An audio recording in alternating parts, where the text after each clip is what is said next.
Hello students, here we will see the next session of the chapter Work, Energy and Power of class 9th. In the previous session we have already discussed about the work, that what is work and how many types it has. Okay, in this session we will see some numerical based on the work done when force is applying obliquely. Okay, so here we are starting. First of all we will understand that what are types of work. We have already seen it previously, but here we will know one more. Okay, so what is positive work? Okay, whenever we apply force on an object, okay, an object displaces in the direction of force applied. Okay, it means force and displacement in same direction, then we will say that the work done is positive work. Okay students, अगर हम बात करें negative work की, when force and displacement are in opposite direction. Okay, suppose we are applying the force on an object displacing in the opposite direction. Okay, then we will say that the work done is negative work. It happens when, ये कब होता है ऐसा, जब भी हम किसी vehicle में, कोई चलती हुई गाड़ी में अगर हम ब्रेक लगाते हैं, तो जैसे ही हम ब्रेक लगाएंगे तो एक्चुअली गाड़ी का मोशन तो इस डायरेक्शन में है, ब्रेक लगाते ही हम इसके मोशन का अपोज करते हैं. मोशन का अपोज कब होगा, जब हम इसको फोर्स इस डायरेक्शन में प्रोवाइड करेंगे. लेकिन व्हीकल क्या होता है, गाड़ी फिर भी क्या करती है, इस डायरेक्शन में मूव कर जाती है. तो फोर्स इस डायरेक्शन में लग रहा है और गाड़ी इस डायरेक्शन में मूव कर रही है. ओके, तो यानी कि इस केस में फोर्स और डिस्प्लेसमेंट दोनों अपोजिट डायरेक्शन में है. इसका मतलब यहाँ पे वर्क डन कैसा होगा, नेगेटिव वर्क डन. ओके, तो इसको हम बोलेंगे negative work done. On the other hand zero work कब होता है, जब फोर्स एक्ट करे perpendicularly. Okay, when the force applied is acting perpendicularly and body takes displacement horizontally. Okay, यानी कि फोर्स तो इस तरह से लग रहा है और बॉडी डिस्प्लेस इस तरह से हो रही है, तो दोनों के बीच में एंगल कितने का बनेगा, यहाँ पे 90 डिग्री का. तो ये हमारा फोर्स हो गया और ये हमारा डिस्प्लेसमेंट हो गया. तो इस केस में जो हमारा वर्क डन होता है वो क्या होता है, जीरो होता है. कैसे, हमने फॉर्मूला पढ़ा है W equal to F S cos 90, और हमें पता है W equal to F into S into cos 90 की वैल्यू कितनी होती है बच्चों, zero. Okay, when we will multiply it we will get zero. So in this case work done will be zero. अब ऐसा एग्जाम्पल हमने कहाँ देखा है कि जहां पर वर्क डन जीरो हो रहा हो, ये हमने देखा है कूली के केस में, जो हमारे रेलवे स्टेशन पे होते हैं, डिफरेंट एयरपोर्ट्स पे होते हैं, जो हमारा लगेज वगैरह उठा के लेके जाते हैं सर पे. तो उस केस में क्या होता है, वो तो अपना सारा लगेज सर पे उठा चुके हैं और वो आगे मूव भी कर रहे हैं, लेकिन वो जो फोर्स लगा रहे हैं वो अपवर्ड लग रहा है, लेकिन वो डिस्प्लेसमेंट क्या ले रहे हैं, हॉरिजॉन्टली ले रहे हैं. तो उस केस में जो फोर्स लग रहा है वो ऊपर की तरफ है परपेंडिकुलरली, और डिस्प्लेसमेंट आगे की तरफ है. So in that case the angle made between the force applied and displacement covered by the coolie is 90 degree. तो मतलब जो कूली वर्क कर रहा है उस केस में क्या होगा, जीरो वर्क कर रहा है, क्योंकि दोनों के बीच में एंगल कितना है वहां पे, 90 डिग्री का है. तो ये होते हैं types of work, that is positive work, negative work and zero work. Positive work means force and displacement will be in same direction. Negative work means force and displacement will be in opposite direction. Zero work means force is acting perpendicularly on the object and object is displacing perpendicularly on the force applied. Okay, जो भी force लग रहा है उसके perpendicularly work करेगा उस case में.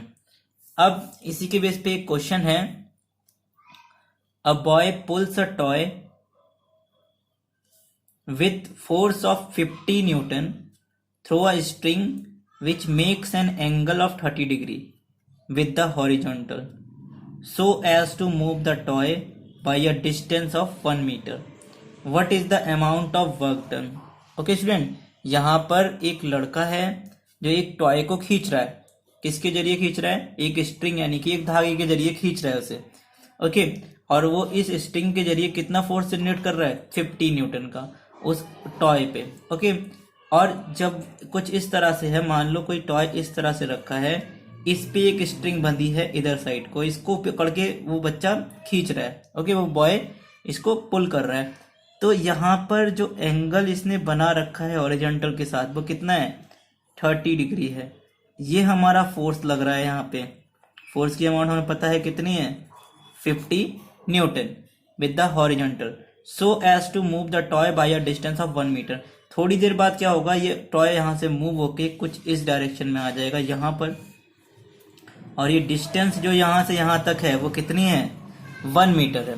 Okay, तो अगर हमें यहाँ पे क्या निकालना है, वर्क डन निकालना है, तो वर्क डन हमें W पता है कितना होता है, Fs cos थीटा। तो यहाँ पे फोर्स की वैल्यू कितनी है, 50, और डिस्प्लेसमेंट कितना ले रहा है ये, 1 मीटर, और cos थीटा, थीटा कितना है यहाँ पे, 30 डिग्री, cos 30।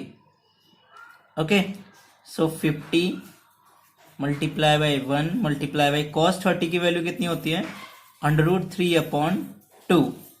इस 2 से ये 50 25 टाइम में कट होगा। ओके स्टूडेंट्स, और हमारा आंसर आएगा 25/3 जूल। ओके, सो ये हो गया हमारा इसमें वर्क डन। उस लड़के को इतना वर्क डन करना पड़ रहा है इस टॉय को मूव कराने में, वो भी कितना मूव कराने में, 1 मीटर मूव कराने में, और कितना फोर्स लगाकर, 50 न्यूटन फोर्स लगाकर। Students, here we have another numerical based on work done, and it is a different kind of numerical where we need to focus more. So the question is, a block is pushed by a force F equal to 10 Newton. Okay, कितना force लगा रहे हैं हम इसमें, 10 Newton का। A frictional force of 2 Newton acts between the block and the surface. Find the work done by the friction when the block moves 10 metre. Okay, तो मतलब यहाँ पे ये है कि जब हम किसी ऑब्जेक्ट पे फोर्स लगा रहे हैं 10 न्यूटन का, तो एक फ्रिक्शनल फोर्स भी जनरेट हो रहा है। तो वो फ्रिक्शनल फोर्स कितने न्यूटन का है, 2 न्यूटन का है। इस 2 न्यूटन के फोर्स के जरिए कितना वर्क हो रहा है हमें वो बताना है जब ऑब्जेक्ट 10 मीटर डिस्प्लेस हो रहा हो। पहले तो हमें ये पता होना चाहिए फ्रिक्शनल फोर्स होता क्या है। Okay, a amount of force which opposes the motion of an object. Okay, which opposes the motion of an object, यानी कि एक ऐसा फोर्स जो मोशन के अपोजिट डायरेक्शन में लगता है उसे हम फ्रिक्शनल फोर्स बोलते हैं। ओके, जैसे कि हम जब चलते हैं सड़क पे तो हमें चलाने के लिए मेन रिस्पॉन्सिबल फोर्स कौन सा है, फ्रिक्शनल फोर्स है, जो हमारे स्लीपर्स और जो हमारे स्लीपर्स और ग्राउंड के बीच में वर्क करता है। ओके, अपोजिट डायरेक्शन में। और कोई भी चीज, मान लो कोई व्हीकल भी अगर रोड पे चल रहा है तो उसके टायर और रोड के बीच में जो फोर्स लग रहा है, ओके, जो इसकी ग्रिप को मजबूत बना के रख रहा है, that is what, frictional force, जो मोशन के अपोजिट डायरेक्शन में लगता है। ऑब्जेक्ट तो इस डायरेक्शन में मूव करता है, लेकिन जो पहिए हैं वो इस तरह से गोल गोल घूम करके यहाँ पर फ्रिक्शनल फोर्स जनरेट करते हैं। ओके, फ्रिक्शनल फोर्स क्या होता है, जो मोशन के अपोजिट डायरेक्शन में लगेगा उसे हम बोलते हैं फ्रिक्शनल फोर्स। यहां पर हम देख रहे हैं कि एक ब्लॉक है। ओके, ये है एक ब्लॉक, इस पे हमने 10 न्यूटन का फोर्स लगाया है और एक फ्रिक्शनल फोर्स जनरेट हो रहा है। अब पहले तो इस 10 न्यूटन के फोर्स की वजह से ये ऑब्जेक्ट किधर मूव करेगा, इस डायरेक्शन में मूव करेगा। और हमने अभी बताया कि जो फ्रिक्शनल फोर्स होता है वो मोशन के अपोजिट डायरेक्शन में लगता है और दो सरफेसेस के बीच में लगेगा। तो यहाँ पे फोर्स किस जगह लगेगा, इस जगह लगेगा, इसके सरफेस और इस ग्राउंड के बीच में लगेगा, इस डायरेक्शन में। तो जो इस डायरेक्शन में जो ये फोर्स लग रहा है इसकी अमाउंट कितनी है, 2 न्यूटन। यहाँ पे फोर्स कितने न्यूटन का वर्क कर रहा है, 2 न्यूटन का। Acts between the block and the surface. Find the work done by the friction when the block moves 10 metre. इस 10 न्यूटन फोर्स की वजह से ये ब्लॉक यहाँ पे मूव कर गया टोटल 10 मीटर। ये डिस्टेंस कितनी है यहाँ पे, 10 मीटर है। अब अगर हम ध्यान से देखें कि जो ये फोर्स है हमें तो इसके जरिए वर्क निकालना है ना, ये जो 2 न्यूटन का फोर्स नीचे से लग रहा है अपोजिट डायरेक्शन में, तो ये फोर्स लग रहा है इस डायरेक्शन में और डिस्प्लेसमेंट हो रहा है इस डायरेक्शन में। Then force and displacement both are in opposite direction. तो हम यहाँ पे फॉर्मूला लगाएंगे W equal to Fs cos theta. Okay, W equal to force की वैल्यू कितनी है यहाँ पे, 2 न्यूटन, डिस्प्लेसमेंट कितना है यहाँ पे 10, और यहाँ पे cos थीटा कितना है। अब जरा ध्यान से देखें हम कि इधर से फोर्स तो इधर लग रहा है और ये डिस्प्लेसमेंट इस डायरेक्शन में हो रहा है। दोनों के बीच में जो एंगल है वो कितने का है, 180 का बन रहा है। ओके स्टूडेंट्स, तो यहाँ पे हम लेंगे cos 180 डिग्री। ओके, तो W इक्वल टू हो जाएगा 2 मल्टीप्लाई बाई 10 और cos 180 की वैल्यू होती है -1।